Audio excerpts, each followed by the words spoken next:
Good morning, everyone. It's Phil Wade from Dalton Wade Real Estate Group.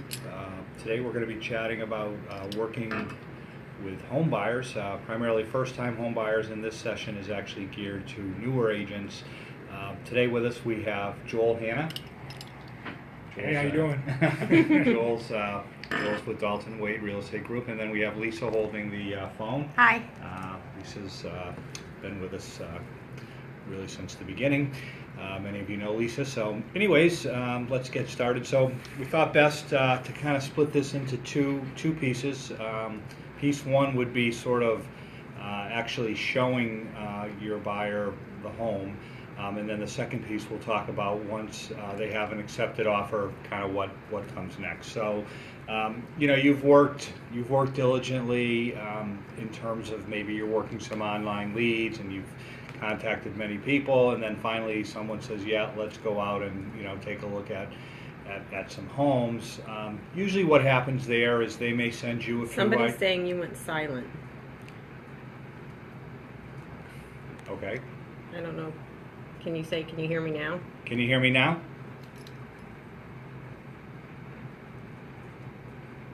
Well, if they can't hear us, then they won't hear us. Do you want to just restart? He's not silent. Okay. Okay, thank you. We had someone chime in. So, anyways, we're going back on. So you're starting to work with someone. It's that first kind of meeting. Typically, they're going to maybe send you a few ideas of properties they want to look at, and then you might throw a few of your own ideas in there to, probably come up with somewhere between 6 and 7 homes to show them. And the goal of that first meeting is to get to know that client a little bit better, and when I say get to know them better, primarily around what they're actually looking for. So sometimes people think they're looking for something in a home, but then once you actually start showing them, their sort of needs and wants can change. But what you're trying to do out of that first sort of 6, 7 homes that you're going to show them is, so that the next time you go out with them, which usually does happen, you'll have a better idea of, exactly what they're looking for, and you'll be able to kind of pinpoint, so you won't be showing them things that, they're probably not going to be interested in. So, so you're going to show them those homes, you're going to, point out the good, point out the bad. Sometimes if you're fortunate, you might find somebody that, through that first group of homes, is willing, and wants to make an offer. But usually what happens is, they kind of want to go out, a second time. So at the end of the tour, you kind of say, hey, when's convenient to go look again? And hopefully you've scheduled that time right then and there. And then again, the more aggressive the person, what I mean by aggressive is, there's varying degrees with buyers in terms of how, how motivated, how anxious they are to actually purchase something and get that offer in. So one of the things that's always tricky is, are they really ready? Is there some compelling reason in their life that is causing them to need to buy now? Their lease is ending. They're moving here from another area. Their home that they're currently living in is under agreement. Things like that. Those folks tend to be, just more motivated to actually pull the trigger and buy something.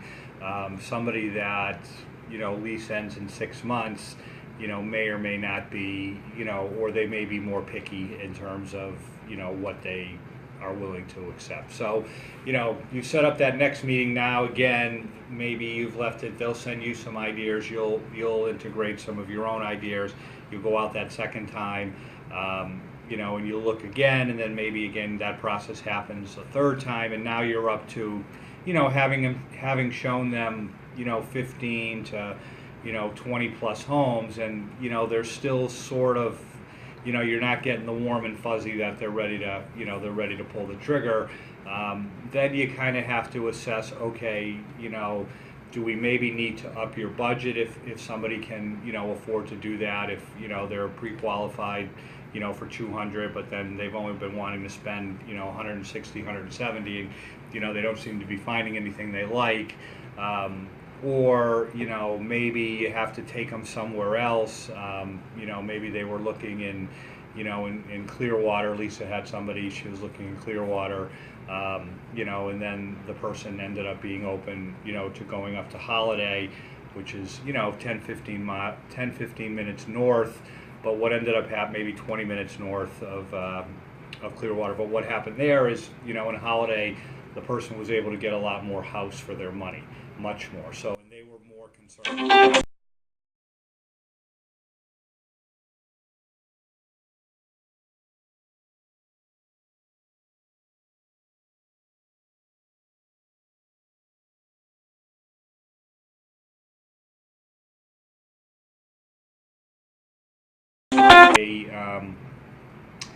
Up their budget if they're willing to do that. That may, bring some more properties into play. But what eventually happens is you've got to sort of, be able to read the tea leaves of, is that person you're working with actually gonna,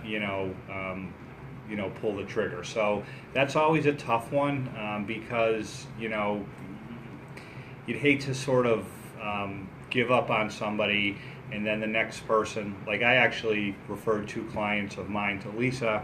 I had been working with them probably both for 4 months. I was getting, it was getting, it's just a natural, you keep taking them out, but they're not, pulling the trigger. Lisa takes them out both the first time and they write offers. So you just never know. So, and I know it was Lisa as opposed to me, but that happened.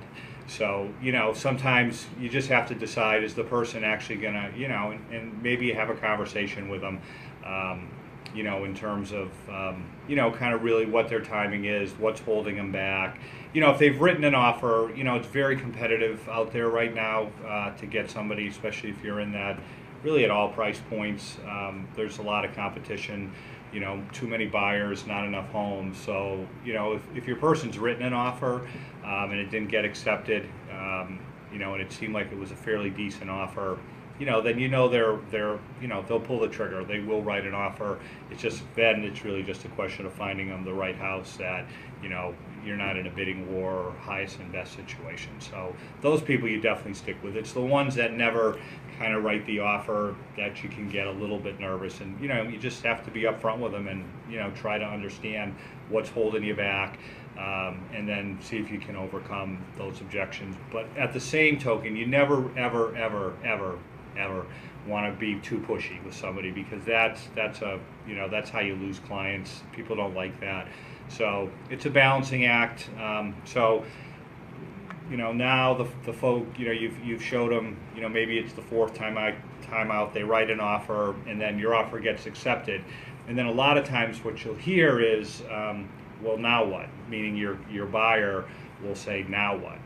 Because they have no idea, they just know they've gotten an accepted offer, they've never purchased a home, and they're going to look to you to kind of tell them, okay, here's what's coming next. So you want to be prepared, especially if it's your first, couple of transactions. You want to be prepared in terms of here's what comes next. So what comes next for them is, to find a home inspector, to get that home inspection done as quickly as possible. They'll look for you possibly for some recommendations. We have one particular home inspector that we think is awesome. It behooves you, it behooves everybody.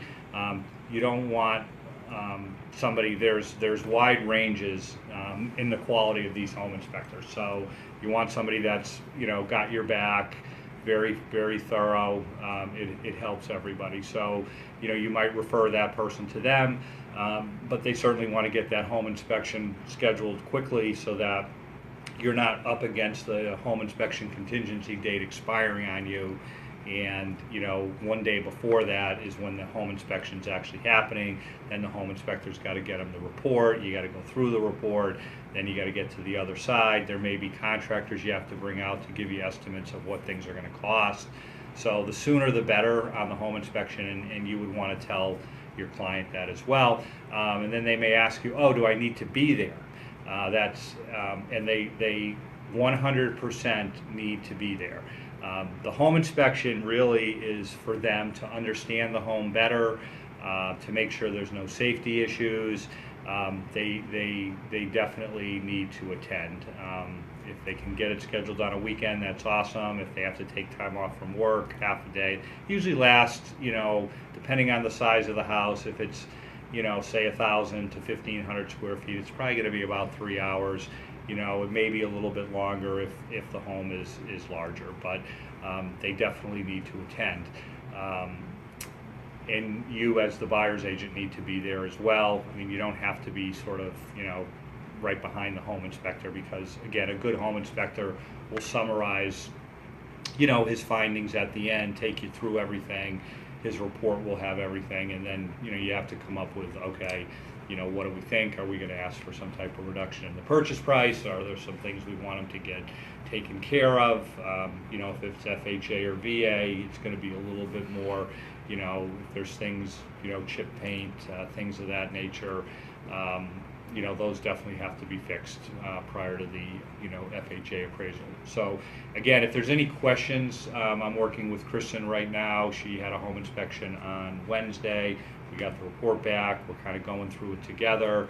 So I'm always there to help if, you want me to look at the report, come up, together with what we should be asking, or, again, it's your client's decision in the end, but they're going to look to you, for advice. So, what else should your client be doing? They should be applying for their mortgage if they're financed. Again, you might send them, they probably have been pre-approved, obviously. They may go with the person that's pre-approved them.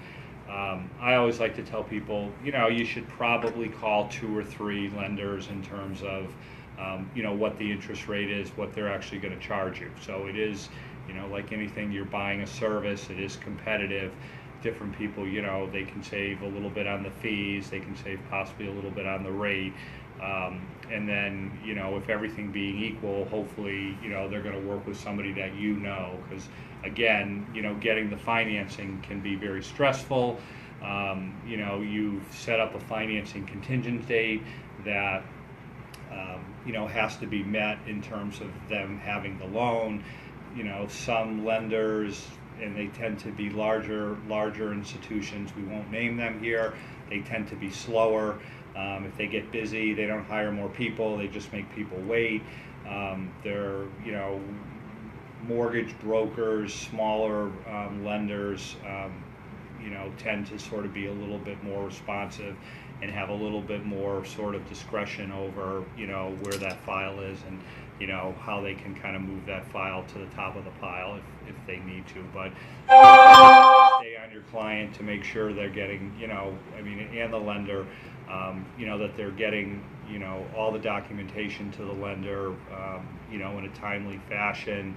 You've heard from the appraiser, and the appraisal is happening relatively soon. Things of that nature. So again, it's there's not a lot of involvement on the real estate agent's part, but there's some to sort of make sure it's in process, and then the lender will keep you in the loop in terms of things that they ultimately need. In terms of picking a closing date, certainly you're going to ask your client what the closing date they're looking for, and then you're going to want to speak to their lender to make sure, again, if it's 30 days, some lenders, that's a little bit more challenging. We had Charisse from Interlink here probably a month ago. She just did a loan for me. They did it in 17 days, so and it was an FHA, product, so they were able to get it done, give the commitment letter. It all went swimmingly. So having a good lender, makes it less stressful for your client and you, the agent. But again, talk to the lender. They'll tell you how long they need to close it, and then use that as kind of your date. That you don't want to put a date in there that the lender has a hard time meeting right from the beginning. That again just makes no sense. So you're kind of finding that out. Any other things that you found that might be questions that your buyers might ask?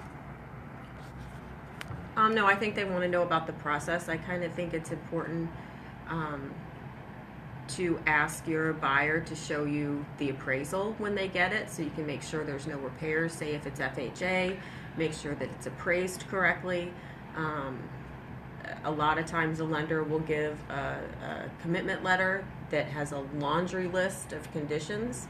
I think it's important to look at those conditions, and your client has to share that with you because the lender typically just isn't going to give that. So I think you want to see those conditions and work with your buyer to make sure that they can meet those conditions, because once you get past that commitment date, you know, that's their deposit money at risk. And I think the client needs to understand that is a very important date. All of those conditions that are within their control and beyond their control, they need to be very comfortable with, because once that date is passed, their money's at risk. Yeah, that's a good comment there, Lisa.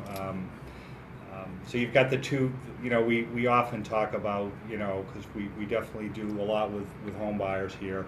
We definitely talk about, the inspection date and then the financing date. Those are the two big dates, to always kind of keep in mind. And then, what the inspection date, it's again, you've got to agree if you're, if there's any any concessions that are coming from the seller, they have to be agreed before that date expires. If you're still negotiating, you got to cancel the contract. At least send that email so they know, that way you've covered your client in terms of their deposits. And then the financing date again is equally as critical.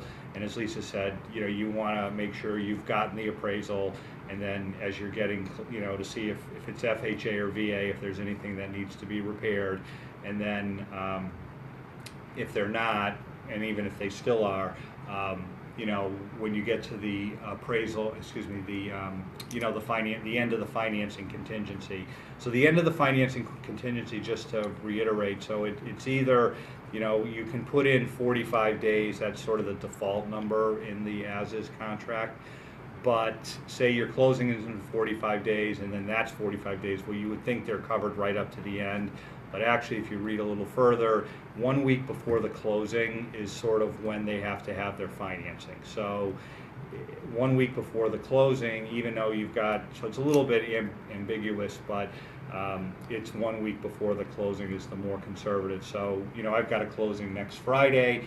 On Thursday, I was asking where the commitment stood. I mean, I knew they were in good shape. And then, basically the next day we got the best thing, which was a clear to close. So once you have the clear to close, everything is sort of there, and there's nothing left. So what Lisa was referring to is sometimes there's conditions on the commitment letter that still need to be fulfilled. And sometimes they're very simple. They're waiting for the IRS to send the person's tax transcripts. Provided the person did file their tax returns, they're going to get that. It's simple. One that might be a condition, they're waiting for the appraisal. That would be problematic, because if the appraisal didn't come in at the purchase price, the lender's not going to be able to make the loan at that price.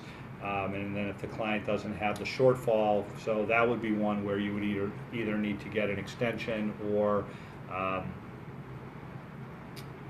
ask to cancel the contract. But again, if you think of it, you're a week before closing, the appraisal hasn't come back, you as the buyer's agent needed to long ago have been speaking with the lender, like, where's the appraisal? Why isn't it in? That should be something that, typically they order those quickly, they get done quickly, but sometimes things stretch out. I've got a transaction where I'm the listing agent now. We're now, I think we signed, the effective date was March 24th. I still haven't heard from the appraiser. So I keep asking the buyer's agent what's going on, and she's, just gives vague answers. So we'll see what happens. So Joel, any questions, or all seem pretty straightforward? Pretty straightforward. Great job breaking everything down. So, Thank nice you. and simple. Lisa, anything else you'd like to add? I think it's important to make sure your clients know that their financial life needs to stay as steady and stable and healthy as possible while they're applying for a loan. No buying cars, furniture, getting new credit cards. Don't change jobs. They've been and the lender will probably tell them that, but they've been pre-qualified based on a snapshot in time of their life, and if that snapshot changes during the course of the period when you're getting, between when you've applied and you're getting the loan, that could cause a big problem. And even if it doesn't prevent you from getting the loan, it's going to cause you to have to write a lot of letters of explanation, and it's just going to make your life a little bit more frustrating. And getting a loan can be frustrating in general. When a lender says jump, you say how high, and the more they say jump, the more frustrating it can get. So, and that is something to prepare them for too. Getting a loan can be frustrating. We just had a question. Does the buyer arrange the inspection, or do you do that for them? The buyer arranges the inspection. They're going to have to agree to the terms of the inspection. Inspectors, for example, they aren't going to go in and open up walls and they're limited to what they can get to easily, and the buyer needs to understand that, and those are the terms and the payment and all of that kind of stuff. That's going to be between the buyer and the inspector. So I would say you kind of want to let that be between the buyer and the inspector. You can recommend somebody. Yeah, I mean, you should. Recommending somebody is you want the person to have, your client to have the best possible professional they can. Sometimes you can recommend people and then the buyer still goes somewhere else and gets somebody else. That happens, and that's fine too. But you just want to make sure that you feel that the person's doing a good job for your client. I saw Elena had a question in terms of the hey Elena, in terms of the commitment letter. It's just something that your client probably isn't going to be asking for it. They probably don't even know they need it. But you do. But you do.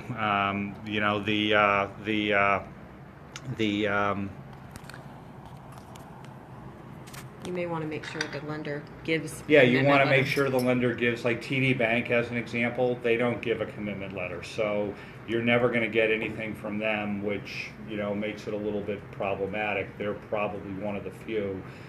The commitment letter, again, there's a clean commitment letter, which has no conditions.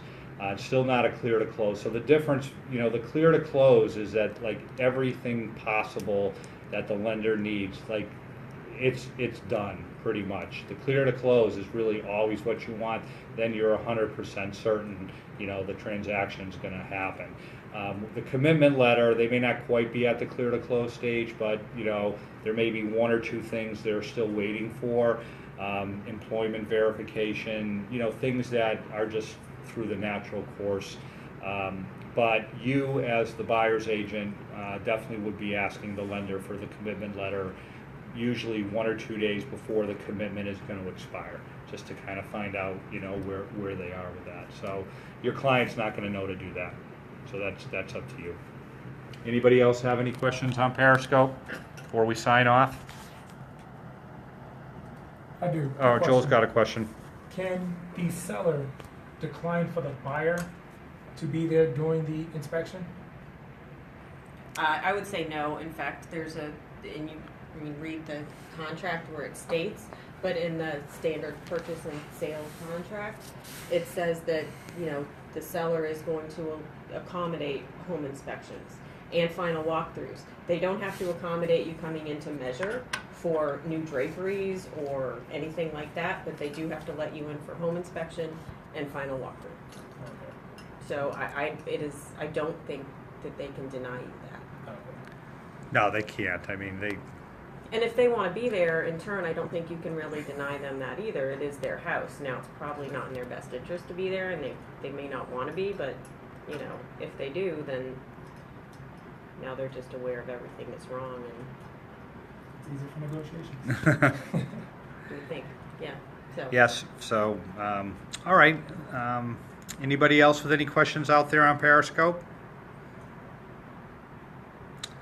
Awesome. Thanks everyone for tuning in today, and we'll be back next week.